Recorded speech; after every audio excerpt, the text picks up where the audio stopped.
నమస్తే. Welcome to inner journey channel. Book reading sessions నడుస్తున్నాయి. ఇందులో pranic healing, twin heart meditation, arhatic yoga మనకు అందించిన పూజ్య సద్గురుదేవులు గ్రాండ్ మాస్టర్ చాకోక్సీ గారు వారి జీవితం గురించి చెప్పుకున్న విషయాలు మనం మాట్లాడుకుంటున్నాము. ఇప్పటికే కొంతవరకు జరిగింది. ఇప్పుడు కొత్తగా జాయిన్ అయిన వాళ్ళు ఫస్ట్ నుంచి వింటే ఇంకా ఇంట్రెస్టింగ్‌గా ఉంటుంది. ఆల్రెడీ వింటున్న వాళ్ళకి మనం ఇప్పటికి మ్యాంగ్ డాబన్ గారి గురించి మాట్లాడుకున్నాము. ఇప్పుడు మాస్టర్ గారు మ్యాంగ్ నెనెట్ మరియు మ్యాంగ్ మైక్ వీళ్ళిద్దరిని ఎలా కలుసుకున్నారో వారి మాటల్లో చెప్తున్నారు. యూజువల్గా వీళ్ళ ముగ్గురు గురించి ఫస్ట్ మాస్టర్ గారు తను ఎలా కలుసుకున్నారో చెప్తారు. తర్వాత వారి ఫ్రెండ్ శామ్యూల్ అనే ఆయన మాటల్లో కూడా మళ్ళీ వీళ్ళని ఎలా కలుసుకున్నారు, అప్పుడు మాస్టర్ గారి బిహేవియర్ ఎలా ఉంది, అలాంటివన్నీ చెప్తూ ఉన్నారు కదా. మ్యాంగ్ డాబన్ గారి గురించి కూడా అలాగే జరిగింది. ఇప్పుడు మ్యాంగ్ నెనెట్ గురించి. మ్యాంగ్ అన్నది గౌరవవాచక పదం, సర్, మాస్టర్ లాగా అన్నమాట. మ్యాంగ్ నెనెట్ గురించి మాట్లాడుతున్నారు. 1972లో శామ్యూల్ గారు మాస్టర్ గారిని మ్యాంగ్ నెనెట్ గారికి పరిచయం చేశారు.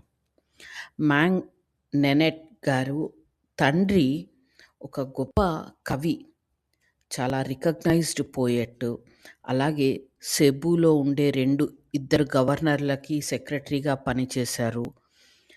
ఫిలిప్పీన్స్లోని సెబు సిటీలో ఆయన ఫస్ట్ థియోసాఫికల్ సొసైటీ స్థాపించారు, మ్యాంగ్ నెనెట్ గారి తండ్రి గారు.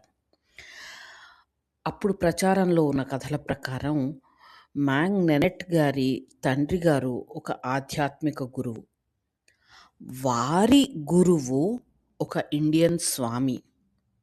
అయితే మ్యాంగ్ నెనెట్ గారి తండ్రి గారు తన గురువుని ఫిజికల్గా కలిశారో లేదో అన్నది మాత్రం క్లారిఫై అవ్వలేదు.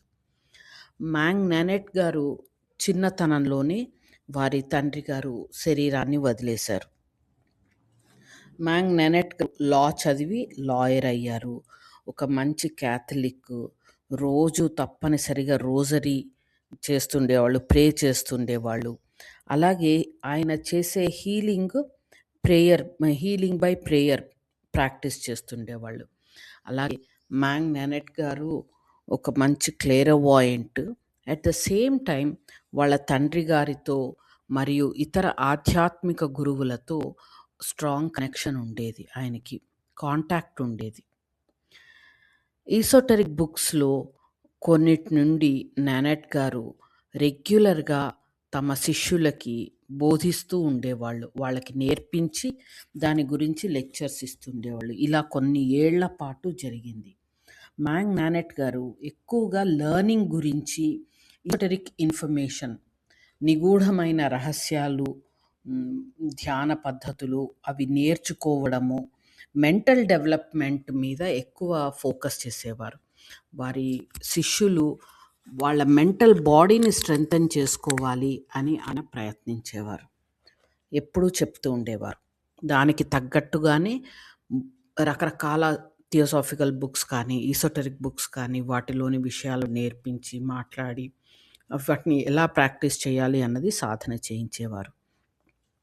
మ్యాంగ్ నెనెట్ గారు తాయత్తులు చేయడంలో ఒక ఎక్స్పర్ట్ అని చెప్తున్నారు మాస్టర్ గారు. ఒక అప్పటి ఎగ్జాంపుల్ చెప్తున్నారు. మ్యాంగ్ నెనెట్ గారు తాయత్తులు ప్రొటెక్షన్‌గా, రక్షణ కోసం తాయత్తులు చేసి ఇచ్చేవారు. ఒక వ్యక్తికి ఎప్పుడూ ఒంట్లో బాగుండేది కాదు. సో, అతను నన్ను ఎనర్జిటిక్‌గా ఎవరో అటాక్ చేస్తున్నారు అని భావించి మ్యాంగ్ నెనెట్ గారి దగ్గరికెళ్ళినప్పుడు మ్యాంగ్ నెనెట్ గారు అతనికి ఒక ప్రొటెక్టివ్ తాయత్తు తయారు చేసి ఇచ్చారు. అంటే అతన్ని రక్షించడానికి, అన్ని లెవెల్స్‌లో రక్షించడానికి ఒక తాయత్తును తయారు చేసి ఇచ్చారు. ఆ తర్వాత అతని ఆరోగ్య సమస్యలన్నీ మాయమైపోయాయి. కొంతకాలం తర్వాత సడన్‌గా ఒకరోజు ఆ వ్యక్తికి సివియర్ బ్యాక్ పెయిన్ వచ్చి 3 రోజుల పాటు అసలు కదలలేకపోయాడు. ఆ తర్వాత తెలిసిందేంటంటే మ్యాంగ్ నెనెట్ గారు అప్పటికే శరీరాన్ని వదిలేశారు అని. అంటే మ్యాంగ్ నానెట్ గారు శరీరాన్ని వదిలేస్తే, వారు తయారు చేసి ఇచ్చిన తాయెత్తులో శక్తి కూడా పోయింది. మ్యాంగ్ నానెట్ గారు చాలా కైండ్, గుడ్ పర్సన్. అలాగే వారి శిష్యులని చాలా ప్రేమగా చూసేవారు, నర్చర్ చేసేవారు. ఎన్నో సంవత్సరాల పాటు వారు ఎంతో దయతో, ప్రేమతో శిష్యులందరినీ చాలా బాగా చూసుకునేవారు. వారు 29th నవంబర్ 1999 రోజున శరీరాన్ని వదిలేశారు. ఇది మ్యాంగ్ నానెట్ గారి గురించి మాస్టర్ గారు చెప్పిన ఇన్ఫర్మేషన్. నెక్స్ట్ మ్యాంగ్ మైక్, వారితో మాస్టర్ గారి మీటింగు. మ్యాంగ్ మైక్ని మళ్ళీ శామ్యూల్ గారు 1975 సంవత్సరంలో మాస్టర్ గారిని మ్యాంగ్ మైక్తో పరిచయం చేశారు. ఫిలిప్పీన్స్లోని సెబు సిటీలో, మాస్టర్ గారు ఫిలిప్పీన్స్ నుంచి మనకందరికీ తెలిసిందే కదా, సెబు సిటీలో ఉన్నప్పుడు మాస్టర్ గారు మ్యాంగ్ మైక్ని కొన్నిసార్లు కలవడం జరిగింది. ఇది ఎప్పుడు అంటే, మ్యాంగ్ మైక్ గారు ఇరాన్కి తమ ఉద్యోగరీత్యా ఒక బేకర్గా, బేకరీలో బ్రెడ్ అవి బేక్ చేస్తారు కదా, అలా బేకర్గా ఇరాన్కి వెళ్ళే ముందరే మైక్ గారిని కలిశారు. మ్యాంగ్ మైక్ గారు చాలా kind, accommodating person, gentle soul, full of love. At the same time he was point. Mang Mike గారు నిజానికి ఒక సూపర్ రిచ్ ఫ్యామిలీ నుంచి వచ్చారు. వారి అక్క చెల్లెళ్ళు అబ్రాడ్కి వెళ్ళి చదువుకోవడం జరిగింది. స్పెయిన్కి వెళ్ళి చదువుకున్నారు. మ్యాంగ్ మైక్ గారి తల్లిగారు మ్యాంగ్ మైక్ని బలవంతంగా ఇంజనీరింగ్ చదివించారు. వారికి మ్యాథమెటిక్స్, సైన్స్ అంటే ఇష్టం లేకపోయినా సరే బలవంతంగా ఇంజనీరింగ్లో చేర్పించారు.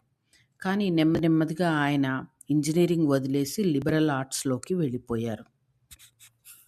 అందులో డిగ్రీ తెచ్చుకున్నారు. అది కూడా చాలా మంచి మార్క్స్, ఆనర్స్తో పాస్ అయ్యారు. ఇంగ్లీష్, లిబరల్ ఆర్ట్స్ అంటే లాంగ్వేజెస్, మిగిలినవి ఆర్ట్స్ నేర్చుకోవడం. సో ఆయన ఇంగ్లీష్లో ఆనర్స్లో డిగ్రీ తెచ్చుకుంటే వాళ్ళ పేరెంట్స్, ఫ్యామిలీ చాలా సంతోషంగా ఉన్నారు.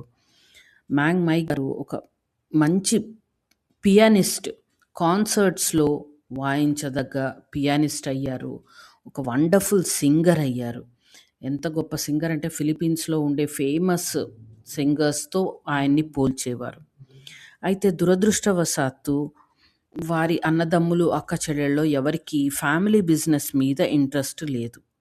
వారు విదేశాలలో చదువుకుని అక్కడ ఉండిపోవడము, వ్యాపారం, కుటుంబ వ్యాపారం మీద ఇంట్రెస్ట్ లేకపోవడం జరిగింది. ఎప్పుడైతే మ్యాంగ్ మైక్ గారి తల్లిదండ్రులు చనిపోయారో వాళ్ళ ఫ్యామిలీ దాదాపు మొత్తాన్ని కోల్పోయింది. అంటే ఆ వ్యాపారం కంటిన్యూ చేసేవాళ్ళు లేక ఫైనాన్షియల్గా అన్ని రకాలుగా నష్టాల్లో కూరుకుపోయింది. నిజానికి ఇది మ్యాంగ్ మైక్ గారికి ఒక బ్లెస్సింగ్ ఇన్ డిస్గైజ్.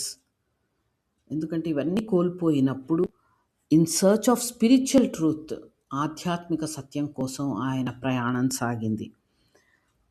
అన్ని నష్టాలు, కష్టాల్లో ఉన్నారు కాబట్టే ఆధ్యాత్మిక పథంలోకి ఆయన వెళ్ళారు. మ్యాంగ్ మైక్ గారు ఎలా ఉన్నా సరే, ఎన్ని కష్టాలున్నా, ప్రాబ్లమ్స్ ఉన్నా, తన ఇమ్మీడియట్ ఫ్యామిలీ పట్ల ఎప్పుడు చాలా జనరస్గా, సపోర్టివ్గా ఉండేవారు. మ్యాంగ్ మైక్ గారు ఎన్నో సంవత్సరాల పాటు బహాయి టీచింగ్స్ని ప్రచారం చేసేవాళ్ళు.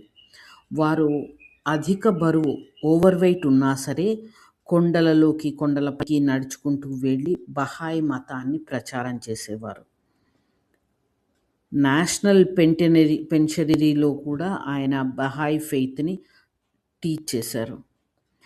అక్కడ ఎంత డేంజరస్ కండిషన్స్ ఉన్నా సరే అందరి దగ్గరికి వెళ్ళి సర్వమానవ సౌభ్రాతృత్వము, అందరూ ఒకటే, భగవంతుడు ప్రేమమయుడు, కరుణామయుడు అని అందరికీ టీచ్ చేసేవాళ్ళు. ఇవన్నీ చాలా గొప్ప లక్షణాలు. అంటే తమ శరీరం ఎలా ఉన్నా, తమకు ఉండే కష్ట నష్టాలు ఎలా ఉన్నా సరే తాము నమ్మిన బహాయి మతాన్ని ప్రచారం చేయడానికి శ్రమపడ్డారు. 1981లో మ్యాంగ్ మైక్ గారికి పెరాలసిస్ వచ్చింది. స్ట్రోక్ కారణంగా పెరాలసిస్ వచ్చి హాస్పిటలైజ్ అయ్యారు. కొంతకాలం ప్రాపర్ మెడికేషన్, ఫిజికల్ థెరపీ అయ్యాక హాస్పిటల్ నుంచి డిశ్చార్జ్ అయ్యారు. అప్పుడు మాస్టర్ గారు వారిని వారి ఇంట్లో సెబు సిటీలోని వారి ఇంట్లో ఉన్నప్పుడు పలకరించడానికి వెళ్తే అక్కడ మ్యాంగ్ మైక్ గారు మంచం మీదనే ఉండి నడవలేని పరిస్థితిలో ఉన్నారు. మాస్టర్ గారు 2-3 హీలింగ్స్ డివైన్ ఎనర్జీతో చేశారు. ఆ తర్వాత మ్యాంగ్ మైక్ గారు చాలా త్వరగా హెల్తీగా అయ్యి నడవగలిగారు, ట్రావెల్ చేయగలిగారు. అదే సంవత్సరం ఆగస్ట్‌లో సెబు సిటీ నుంచి వాళ్ళ సిస్టర్ ఉన్న క్విజాన్ సిటీకి కూడా ట్రావెల్ చేసి ఇంకా వాళ్ళ సిస్టర్‌తో పాటు ఉండిపోయారు. మ్యాంగ్ నెనెట్, మ్యాంగ్ మైక్ ఇద్దరు ప్రాణిక్ హీలింగ్ మరియు అర్హతిక్ యోగాలో చాలా ఇంపార్టెంట్ రోల్స్ ప్లే చేశారు అని మాస్టర్ చెప్తున్నారు. అలాగే మ్యాంగ్ డాబన్ గారు కూడా inner world through guided transferred clairvoyance రకరకాల ఎక్స్పెరిమెంట్స్ చేయడానికి క్లేరోవాయింట్గా తమకున్న క్లేరోవాయన్సీని ఇంకొకళ్ళకి ట్రాన్స్ఫర్ చేసి వాళ్ళకి ఆ అంతర్దృష్టి కలిగించడానికి హీలింగ్లో ఎన్నో ఎక్స్పెరిమెంట్స్ చేయడానికి ఇలాంటి వాటన్నిటికీ మ్యాంగ్ డాబన్ గారు కూడా చాలా ఇంపార్టెంట్ రోల్ ప్లే చేశారు. మ్యాంగ్ మైక్ గారి ఆధ్యాత్మిక గురువు గారి పేరు హోలీ మాస్టర్ జెమెలియల్. మ్యాంగ్ మైక్ గారు ఈ భౌతిక శరీరాన్ని శాశ్వతంగా వదిలిన రోజు 15th ఫిబ్రవరి 2003. సో ఇది ఇప్పటి వరకు మ్యాంగ్ డాబన్ గారి గురించి, మ్యాంగ్ నెనెట్ గురించి, మ్యాంగ్ మైక్ గారి గురించి మాస్టర్ గారు ఇచ్చిన ఇన్ఫర్మేషన్. తర్వాత వీడియోలో శామ్యూల్ గారు అంటే మాస్టర్ గారి స్నేహితులైన శామ్యూల్ గారు వీళ్ళిద్దరి గురించి అంటే మాస్టర్ గారు మ్యాంగ్ నానెట్, మాస్టర్ గారు మ్యాంగ్ మైక్ వాళ్ళ మధ్యలో బంధం ఎలా ఉందో చెప్పడం గురించి మాట్లాడుకుందాం. Thank you. ఇది నచ్చుతున్నాయి అనుకుంటాను. ఎలా అనిపించాయో మీరు కామెంట్ సెక్షన్లో పెట్టండి. మీకు తెలిసిన వాళ్ళకి షేర్ చేయండి, లైక్ చేయండి. నమస్తే.